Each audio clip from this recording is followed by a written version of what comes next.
नमस्कार, मैं हूं श्वेता झा और आप देख रहे हैं आज तक।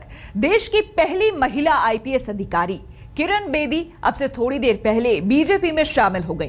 बीजेपी अध्यक्ष अमित शाह ने गुलदस्ता सौंपकर उनका स्वागत किया। पार्टी में शामिल होने के बाद किरण बेदी ने कहा कि उनके पास 40 साल का प्रशासनिक अनुभव है, जिसे वो बीजेपी के साथ जुड़कर दिल्ली को बदलने में इस्तेमाल करेंगी।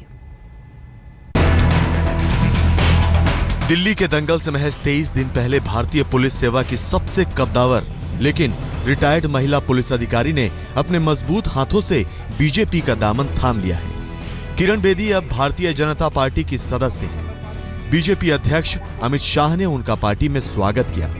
किरण जी ने भारतीय जनता पार्टी की सदस्यता ग्रहण करी है, तो इसके लिए मैं पार्टी की ओर से उनका हृदय से स्वागत करता हूं और मैं मानता हूं कि किरण जी के भारतीय जनता पार्टी में आते ही दिल्ली भारतीय जनता पार्टी यूनिट को बहुत बड़ी मजबूती मिलेगी। दिल्ली के चुनाव से पहले किरण बेदी का बीजेपी में शामिल होना पार्टी के लिए अच्छी खबर है। वोटों के लिहाज और अपने अलग मिजाज से वो दिल्ली के दंगल में अपना असर छोड़ सकती हैं। अब दिल्ली को क्या जरूरत है इस वक्त? दिल्ली को जरूरत है एक strong, clear headed, experienced, stable government. Stable government की सख्त जरूरत है। इस वक्त इस देश की राजधानी को दुनिया की नंबर 1 राजधानी बनने का एक सपना है। दिल्ली की राजधानी हो और उसमें हर तरीके की बुराई हो, नहीं हो सकता। हम वो अपना 40 साल का एक्सपीरियंस बड़े स्ट्रॉन्ग टीम वर्क से, क्योंकि मुझे काम करना आता है और मुझे काम करवाना भी आता है। दो और चेहरे चर्चा में हैं। शाजिया के बीजेपी में शामिल होने की बात तो एक दिन पुरानी है, जिस पर उन्होंने फिलहाल संशय और सोच विचार का ब्रेक लगा दी। कभी बीजेपी से बिल्कुल उल्टी दिशा में राजनीति करने वाली पार्टी की नेता और मशहूर अभिनेत्री जया प्रदा के बीजेपी से जुड़ने की खबर है। खुद जया प्रदा ने इस बात की पुष्टि कर दी है कि बीजेपी में उनके शामिल होने की बात चल रही है। जया प्रदा पिछले लोकसभा चुनाव अजीत सिंह की छत्र छाया में लड़ चुकी हैं। न छत्र रहा न छाया, बड़ा बैनर उन्हें क्या मिल सकता है? ये मुमकिन है कि दिल्ली के दिलवाले उन्हें वोट देकर जिता दें। शाजिया इल्मी की राजनीतिक परिपक्वता का आकलन करना निहायत ही आसान है, लेकिन किरण बेदी निश्चित तौर पर टीम मोदी के लिए महत्वपूर्ण साबित हो सकती हैं। वो एक कर्मठ, बेबाक, बहादुर और ईमानदार अफसर रही हैं, जिन्हें लोग इज्जत से देखते हैं। रीमा पराशर और विवेक शुक्ल के साथ कपिल शर्मा, दिल्ली आज तक। और आइए अब सुनते हैं कि खुद किरण बेदी के देश, दुनिया और राजनीति पर क्या विचार है। मैं अपना 40 साल का एक्सपीरियंस दिल्ली को भेंट करने आई हूँ, अपने देश को भेंट करने आई हूँ। जो मेरे पास है उसको मैं समर्पित करने आई हूँ। मेरे लिए पूर्ण समर्पण है। मेरे लिए अब मैं लिमिटेड वे ऑफ अपनी एनजीओज और speaking engagements all over the country करती थी, ऑल ओवर द वर्ल्ड करती थी, अब मैं पूर्ण अपने आप को दिल्ली को दूंगी। अब दिल्ली को क्या जरूरत है इस वक्त? दिल्ली को जरूरत है एक strong, clear headed, experienced, stable government. Stable government की सख्त जरूरत है। इस वक्त इस देश की राजधानी को दुनिया की नंबर 1 राजधानी बनने का एक सपना है। दिल्ली की राजधानी हो और उसमें हर तरीके की बुराई हो, नहीं हो सकता। हम वो अपना 40 साल का एक्सपीरियंस बड़े स्ट्रॉन्ग टीम वर्क से, क्योंकि मुझे काम करना आता है और मुझे काम करवाना भी आता है, वो मैं एक्सपीरियंस करेंगे मिलके, हम करेंगे भी और करवाएंगे भी। देश की पहली महिला आईपीएस अधिकारी किरण बेदी बीजेपी में शामिल हो गई हैं। उनके बीजेपी में शामिल होने की चर्चा बहुत पहले से थी, लेकिन दिल्ली के दंगल से कुछ दिनों पहले उनका बीजेपी में आना कई संकेत देता है।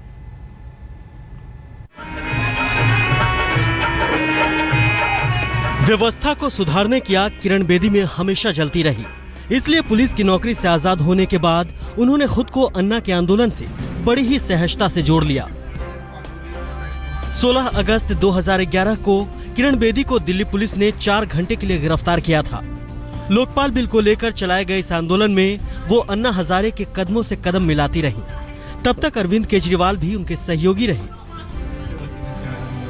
लेकिन जब अरविंद केजरीवाल की राजनीतिक महत्वाकांक्षाएं जागने लगीं, तो किरण बेदी उनसे किनारा करने लगीं। आम आदमी पार्टी की स्थापना, अरविंद केजरीवाल से अन्ना हजारे का अलग होना और किरण बेदी का अन्ना के साथ जाना एक ही समय की बातें हैं। 2014 के लोकसभा चुनाव से पहले जब अरविंद केजरीवाल ने बीजेपी को सीधी चुनौती देनी शुरू की, तो किरण बेदी नरेंद्र मोदी के समर्थन में आकर खड़ी हो गईं। वीरता पुरस्कार, मैग्सेसे अवार्ड और यूएन मेडल से सम्मानित किरण बेदी की छवि हमेशा एक कर्मठ, ईमानदार पुलिस अफसर की रही है। मैं अपना 40 साल का एक्सपीरियंस दिल्ली को भेंट करने आई हूँ, अपने देश को भेंट करने आई हूँ। जो मेरे पास है उसको मैं समर्पित करने आई हूँ। मेरे लिए पूर्ण समर्पण है। पिछले 1 साल के दौरान कई मर्तबा ऐसा लगा कि किरण बेदी बीजेपी में शामिल हो जाएंगी। कई बार उन्हें दिल्ली के चुनाव में उतारे जाने की खबरें भी आई। पिछले साल तो यहाँ तक कहा गया कि किरण बेदी बीजेपी की ओर से दिल्ली की मुख्यमंत्री उम्मीदवार हो सकती हैं। अब किरण बेदी बीजेपी में शामिल हो चुकी हैं। दिल्ली की दमदार सीट से उन्हें दंगल में उतारा भी जा सकता है। वो सीट कोई भी हो सकती है। जिस सीट पर आपकी निगाहें इशारा कर रही हैं, उसे खारिज भी नहीं किया जा सकता। आज तक ब्यूरो। तो डाल डाल में पात पात, अरविंद केजरीवाल और सतीश उपाध्याय के बीच की लड़ाई कुछ इसी मुहावरे में ढलती जा रही है। सतीश उपाध्याय ने केजरीवाल के खिलाफ चुनाव आयोग में शिकायत दर्ज करा दी है और अरविंद केजरीवाल अपने आरोप पर अड़े हुए हैं। इस बीच बीएसईएस ने सतीश उपाध्याय के सुर में सुर मिलाया है। चुनाव के बाद जब आम आदमी पार्टी की सरकार बनेगी और हम बिजली कंपनियों का ऑडिट दोबारा करवाएंगे। एक दिन पहले जिन आरोपों के साथ अरविंद केजरीवाल प्रेस कॉन्फ्रेंस करने आए, अब वो पूरे वाद विवाद का रूप ले चुका है। केजरीवाल ने दिल्ली बीजेपी अध्यक्ष सतीश उपाध्याय पर संगीन आरोप लगाए थे। वो उन आरोपों के साथ बरकरार हैं और सतीश उपाध्याय पूछ रहे हैं कि कहां है सबूत। चूंकि सबूत नहीं है, इसलिए चुनाव आयोग में शिकायत के साथ साथ मानहानि का मुकदमा दर्ज किया जाना तय है। हमने कहा था कि या तो उनको एविडेंस देना चाहिए, हमारे पास तो कोई एविडेंस आया नहीं और इसके लिए हम इलेक्शन कमीशन में भी इनकी कंप्लेंट करने जा रहे हैं और आज डेफेमेशन, क्रिमिनल डेफेमेशन सूट भी इनके खिलाफ डालेंगे, वो भी हम कर रहे हैं। सतीश उपाध्याय ने साफ कर दिया कि उन्होंने 2012 के पहले एक भी पावर मीटर ना तो खरीदा न बेचा। वो मीटर की सप्लाई के काम में कभी थे ही नहीं। दूसरा, इन्होंने कहा कि हमने मीटर सप्लाई किए हैं। हमने ऑन रिकॉर्ड कहा कि हमने एक भी मीटर किसी भी पावर कंपनी को इंक्लूडिंग बीएसईएस हमने आज तक ना परचेज किया और ना ही हमने सप्लाई किया। दूसरा, जिन कंपनियों के बारे में कहा है, उन कंपनियों में किसी में पावर का कोई ट्रांजैक्शन आज तक किसी इंक्लूडिंग बीएसईएस किसी कंपनी से हुआ ही नहीं। दोपहर होते होते सतीश उपाध्याय चुनाव आयोग के पास शिकायत लेकर जा पहुंचे और उनके समर्थन में बीएसईएस भी आकर खड़ा हो गया। बीएसईएस के मुताबिक दिल्ली बीजेपी के मौजूदा महासचिव आशीष सूद की कंपनी बीएसईएस से जुड़ी थी। 2004 से जुड़ी इस कंपनी का काम ट्रांसफार्मर की जांच करना, मीटर लगाना और केबल बिछाना था। बीएसईएस ने यह भी साफ कर दिया कि सूद की कंपनी का काम उपभोक्ता सेवा से बिल्कुल जुड़ा हुआ नहीं था। लेकिन अरविंद केजरीवाल अड़े रहे तो अड़े रहे, सबूत लेकर हाजिर हुए।